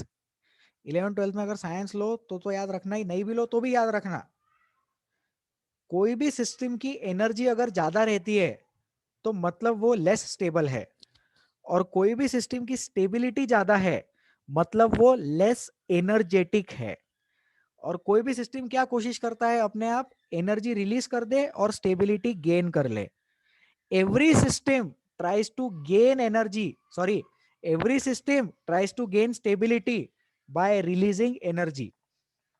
तो इधर जीनॉन के case में क्या हो रहा है, जब जीनॉन एटम था, जब रिएक्ट नहीं कर रहा था, तब उसकी एनर्जी कम थी और उसकी स्टेबिलिटी ज्यादा थी। लेकिन जब उसको रिएक्ट करना है तो उसने क्या किया, उसकी स्टेबिलिटी दाव पे रख के खुद की एनर्जी बढ़ा ली, और बाद में एनर्जी बढ़ने के बाद वो रिएक्ट करना चालू कर गया और फिर उसने कंपाउंड बनाया। तो इलेक्ट्रॉन का एक्साइटेशन का जो एग्जैक्ट प्रोसेस है वो हम लोग 11th में केमिकल बॉन्डिंग में देखते हैं। फॉर द टाइमिंग हम ये समझे कि सिस्टम ने एनर्जी बढ़ाई, सिस्टम ने स्टेबिलिटी कम की, और ये सारा प्रोसेस क्यों किया, क्योंकि सिस्टम को कंपाउंड बना के देखना था। जब तक सिस्टम को कंपाउंड नहीं बनाना था तब तक सिस्टम जीनॉन का एटम था, मस्त एकदम स्टेबल था, उसका वैलेंसी जीरो था, बाकी लोगों के लिए एक आइडियल एग्जांपल बन के वो घूमता था बाजार में, उसकी रिएक्टिविटी जीरो थी। लेकिन उसने एनर्जी एक्सेप्ट करके खुद के इलेक्ट्रॉन को एक्साइट करके खुद की स्टेबिलिटी कम की, क्योंकि उसको कंपाउंड बनाना था। और फिर वो कंपाउंड बना लेगा तो XCF2, XCF4, XCF6, XCOF2, ऐसे बहुत सारे कंपाउंड्स वो बना सकता है।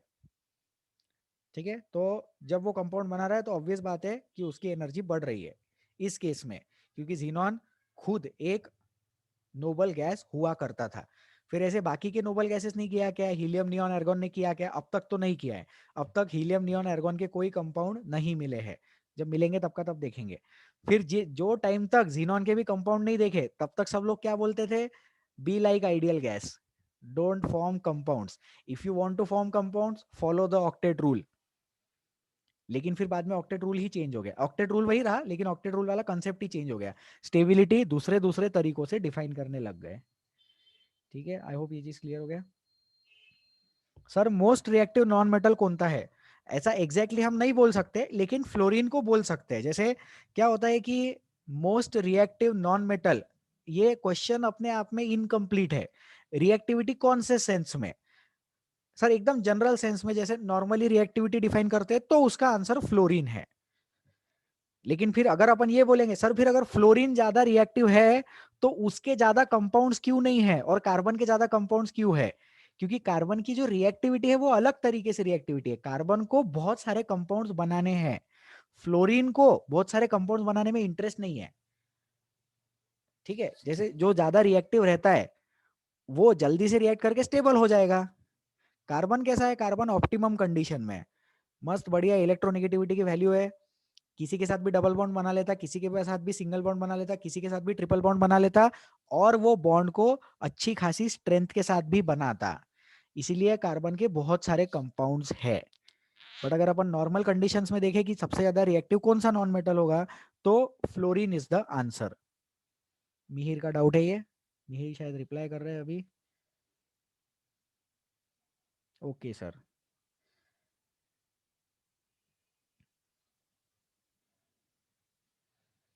ठीक है, आगे बढ़ते हैं। I am waiting for your difficulties.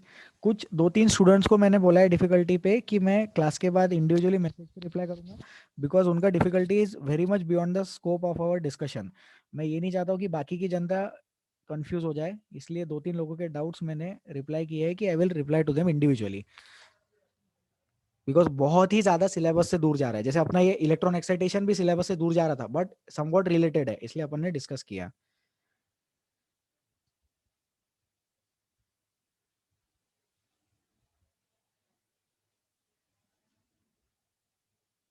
Sir process of concentration in metallurgy, froth flotation and leaching method एक बार और एक्सप्लेन कर दो।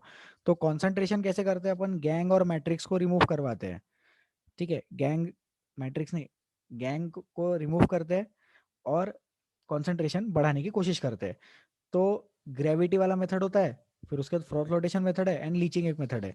तो फ्रॉथ फ्लोटेशन में क्या होता है, जैसे जिंक सल्फाइड वाले हम ओर्स यूज करते हैं, और जिंक सल्फाइड वाले ओर्स को हीट करते हैं, और फिर बाहर ऊपर एयर बबल्स जैसा कंडीशन डेवलप होता है। एयर बबल्स जैसा कंडीशन जो डेवलप होगा उसकी वजह से इम्प्यूरिटीज सेपरेट आउट हो जाती है। So that is about froth flotation. Short में इतना ही बता पाएंगे अभी।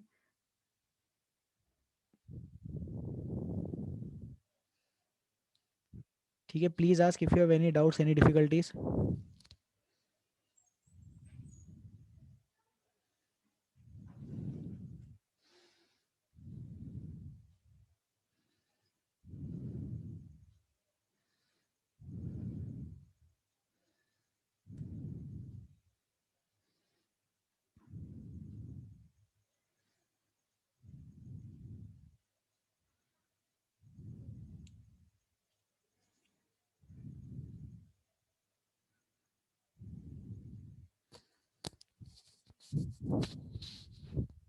ठीक है, वो जो ए और बी वाले क्वेश्चंस थे उस पे किसी ने डाउट भेजा है। क्वेश्चंस आई होप डिलीट नहीं किया मैंने। हाँ, हाँ भाई, तो A and B are not isomers ऐसा वो बोल रहे हैं। जो स्टूडेंट है, इनका नाम क्या है, वेदांत। वेदांत ध्यान दो इधर, वेदांत आवाज आ रही है क्या? वेदांत बोल रहे हैं कि ए और बी आइसोमर्स नहीं है, क्योंकि बी का मॉलिक्यूलर फॉर्मूला सी का मॉलिक्यूलर फॉर्मूला वो बता रहे हैं कि C5H13 है। नहीं, इधर ए और बी, ए बी और सी तीनों का मॉलिक्यूलर फॉर्मूला C5H12 है। ए का मॉलिक्यूलर फॉर्मूला देख लो, C5H12।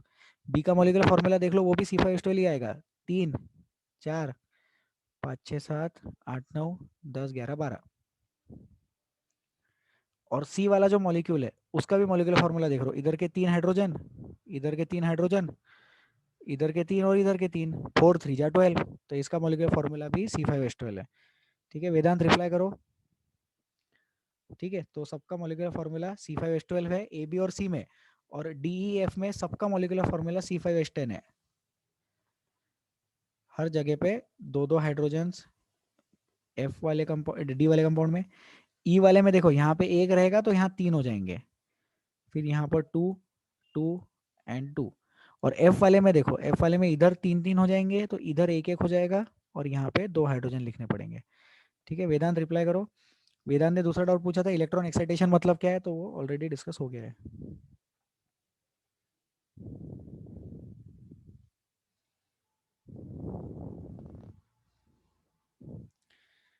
ठीक है, और कोई डाउट है किसी को? Please ask if you have doubts any, if please ask if you have any doubts, any difficulties, और कोई कंसर्न है, कोई कंसेप्ट है, एक्सप्लेन करवा दो।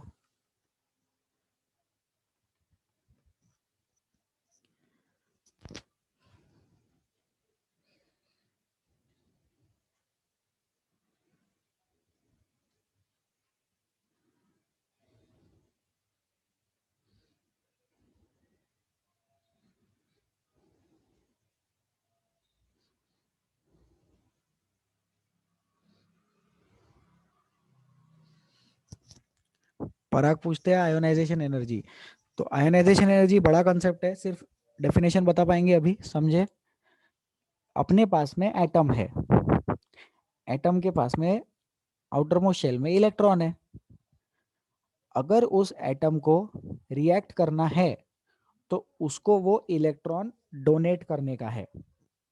मतलब हम जो एटम की बात कर रहे हैं वो एक मेटल की बात कर रहे हैं। तो मेटल की बात कर रहे हैं, एटम हमारे पास में मेटल है, उसको इलेक्ट्रॉन डोनेट करना है। तो अब होता क्या है कि किसी मेटल से भी अगर अपने को इलेक्ट्रॉन रिमूव करना है तो उसको थोड़ी सी एनर्जी देनी पड़ती है। क्यों एनर्जी देनी पड़ती है? क्योंकि चार्ज के अकॉर्डिंग वो अनस्टेबल हो गया। जब न्यूट्रल था तो ज्यादा स्टेबल था, जब अनस्टेबल, जब चार्ज हो गया, पॉजिटिव चार्ज आ गया, इलेक्ट्रॉन चला गया, तो उसकी स्टेबिलिटी कम हो गई। स्टेबिलिटी कम हो गई मतलब उसकी एनर्जी बढ़ गई। अभी हमने देखा stability is inverse of energy. तो उसकी एनर्जी बढ़ गई का मतलब हमने उसकी एनर्जी बढ़ा दी, तो हमने उसको एनर्जी प्रोवाइड की। तो वही एनर्जी को बोलते हैं ionization energy. The amount of energy required to create an ion, एक कटायन बनाने के लिए, एक इलेक्ट्रॉन रिमूव करने के लिए जो एनर्जी लगती है उसको बोलते हैं ionization energy. Left to right जाते हैं तो आयोनाइजेशन एनर्जी बढ़ती है, और टॉप टू बॉटम जाते हैं तो आयोनाइजेशन एनर्जी घटती है। Left to right ionization energy increases, top to bottom ionization energy decreases. Ionization energy भी एक पीरियोडिक टेबल का ट्रेंड है। The amount of energy required to remove the outer most electron is its ionization energy. जो भी outer most electron है, उस outer most electron को remove करने के लिए जितनी भी एनर्जी लगती है उस एनर्जी को बोलते हैं आयोनाइजेशन एनर्जी। और मेटल से इलेक्ट्रॉन रिमूव करना है तो एनर्जी हमेशा देनी ही पड़ती है। मेटल से अगर इलेक्ट्रॉन रिमूव करना है तो एनर्जी सप्लाई करनी पड़ती है, और उस एनर्जी को बोलते हैं आयोनाइजेशन एनर्जी। नॉन मेटल के लिए और भी ज्यादा हो जाएगी। नॉन मेटल से इलेक्ट्रॉन रिमूव करने के लिए तो बहुत ज्यादा एनर्जी देनी पड़ेगी, इसलिए left to right ionization energy increases, top to bottom ionization energy decreases. Parag reply yes sir.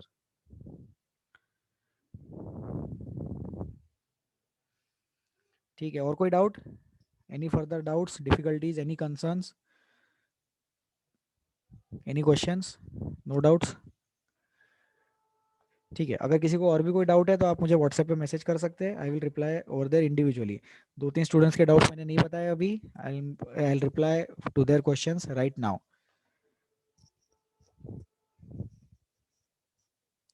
ठीक है, I will wait for 2 more minutes। अगर किसी को कोई डाउट है तो पूछ लो, else we can end this class.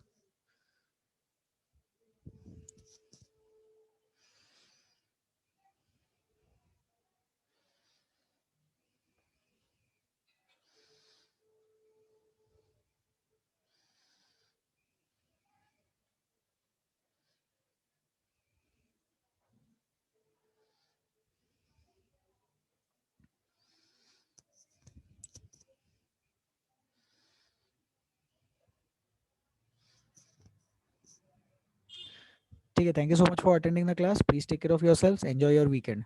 कोई डाउट्स है तो you can message me on WhatsApp individual chat box में।